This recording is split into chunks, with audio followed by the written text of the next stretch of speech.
What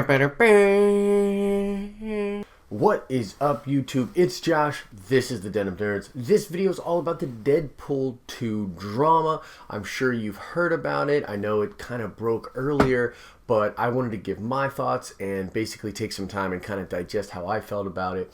And so this is that video. So let's get right into it. Now, if you don't know what I am talking about, basically the director of Deadpool 1, Mr. Tim Miller, has walked away from the production of Deadpool 2, citing creative differences with star and producer Ryan Reynolds. Now, this comes as a big shock to a lot of people, including myself. I find it very interesting because if you know the story of Deadpool 1, you know that Tim Miller and Ryan Reynolds both did a lot beyond the Call of Duty on their own when nobody was backing them or supporting them in order to get this movie made. They both appear to have really done a lot together to give us the magic that was Deadpool 1. So it's really interesting to hear that they split. Now, honestly, one of the reasons that I didn't jump on the story right away and do a video is because I wanted there to be some time between when the story broke and I did a video in order for me to get more information,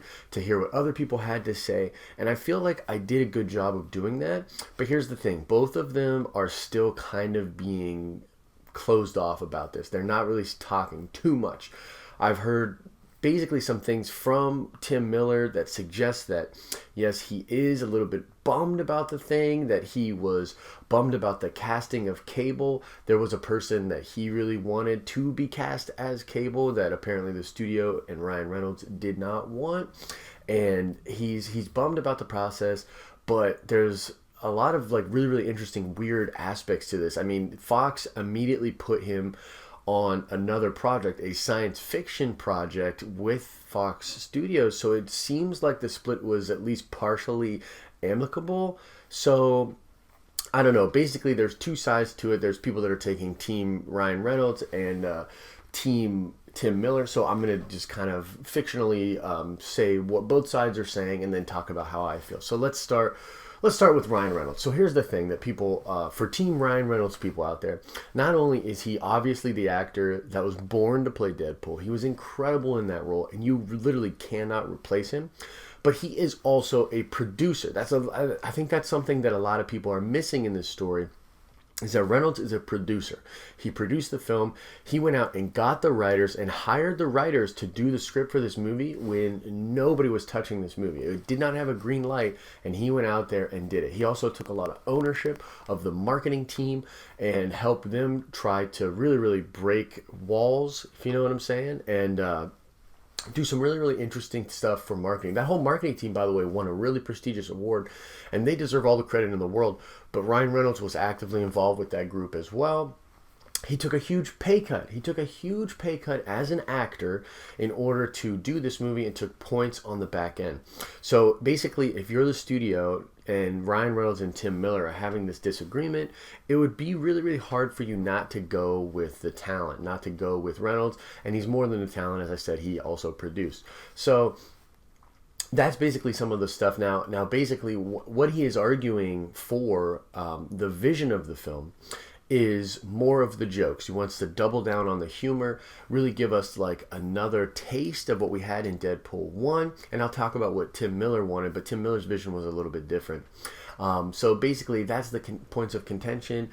This Cable casting, the fact that the movie itself should probably be a little bit more humorous and have a lower budget and everything like that. These are all aspects to the Ryan Reynolds argument for the Team Ryan Reynolds people. Now, let me briefly talk about the Tim Miller side of things. So there's all sorts of rumors out there about all these demands and crazy things that Tim Miller was doing. I think it's important to note that the leaked footage that we saw, which was a earlier version of that scene from the very beginning of Deadpool 1, that was all done by Tim Miller's production studio. The guy owns a production studio, and he did a lot of work on Deadpool 1 at a really low rate, like took a pay cut in order to do that. This guy brought a lot of passions. He's a comic book fan. He's been to like 23 San Diego Comic-Cons in a row. He's got long boxes like you wouldn't believe. He's like one of us. He's a super nerd. So it's really hard for me not to root for Tim Miller in this battle. Basically, the vision that he had for the film was a little bit more bombastic. He wanted to focus more on the action, up the ante. There are people out there saying that he wanted the movie to have a budget of $150 million, which is pretty wild, but really not that unreasonable when you consider the genre and when you consider the blockbuster-esque type of thing. I mean, it's really, man, it's just interesting to me. I get kind of like bogged down by what everybody's talking about out there, but it would, with the fact that Fox put him on another project, it really suggests that it was amicable, that, it was really just a copacetic split, and that everybody's really happy with it. But some of the stuff that I've heard other stuff out there that suggests that Tim Miller feels like he got the runaround, that, the studio interference and all that kind of stuff, they came in and really kicked him off the project.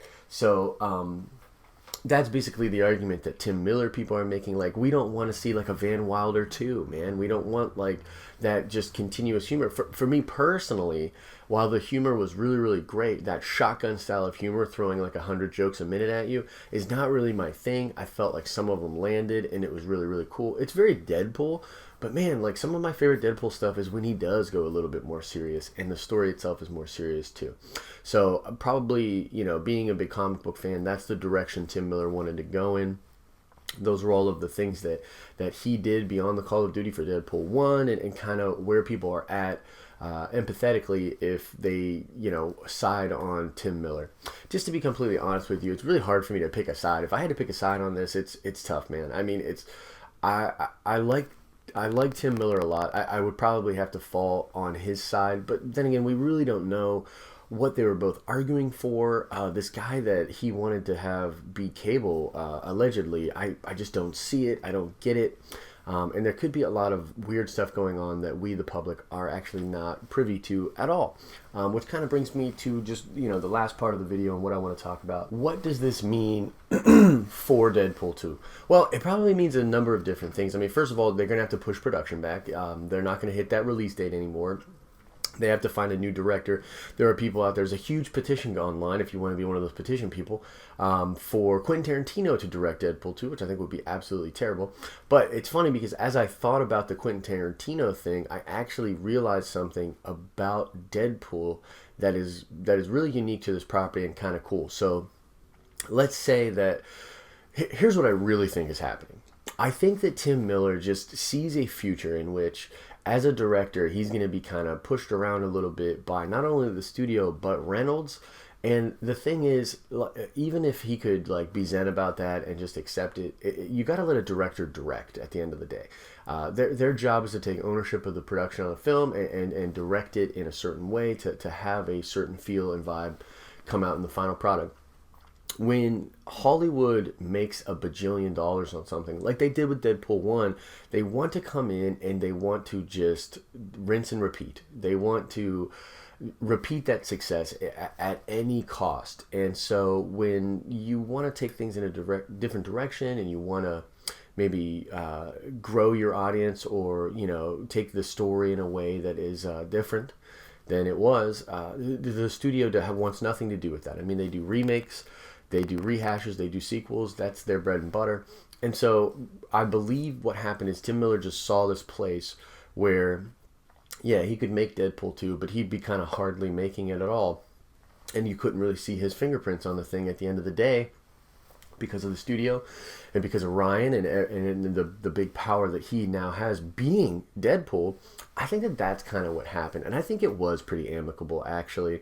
Like I said, the fact that they put him on that sci-fi movie, which sounds super cool. I wish I knew the name of it. I don't have the name like in my brain, but I remember hearing the description of it on Collider Heroes.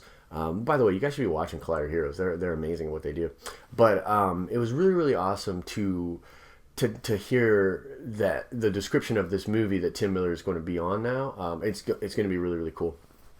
But yeah, man, it's tough. Like this whole thing, it's interesting. My heart kind of breaks because it's almost like, why couldn't they keep the band together? They just made this like incredible album, and now like they're going in a different direction. Like there's drama and all that.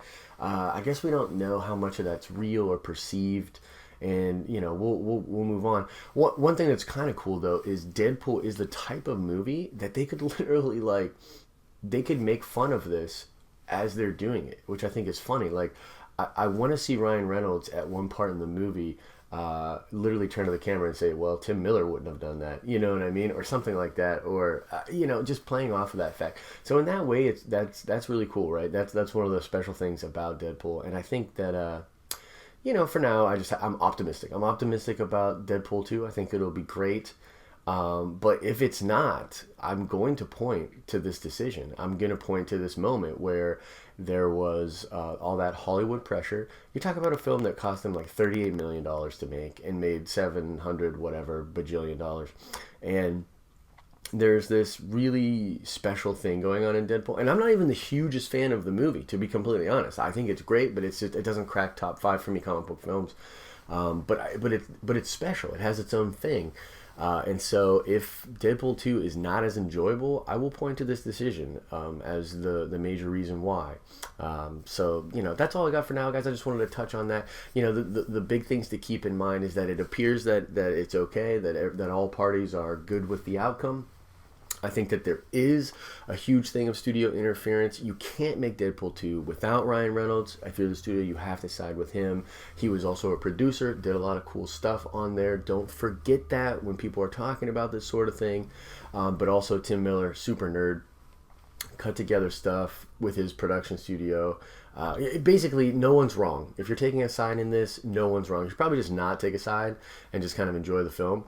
But if you are taking a side and you feel a certain way, I mean, you're not wrong. These guys both really, really did a lot of stuff to make this movie happen. And it's crazy. It's crazy to me. So let's check that nerd card, guys. The question is about Deadpool. What is the name of the comic and issue number in which Deadpool first appeared? Answer the question in the comment section below, and you're definitely going to do that. Guys, this is probably the second last video before the cutoff on Monday for the big contest that we've done in September and October. I'm giving away original artwork. I'm giving away copies of my comic book, copies of the Heroes Ignited anthology, which is really, really cool, guys, from Short Fuse. It's awesome that they're giving that out. So subscribe to the channel and comment on a video. That's all you have to do to enter. The whole library of videos is open to you. So before Monday, get active on the comment section so that you get some entries into the drawing.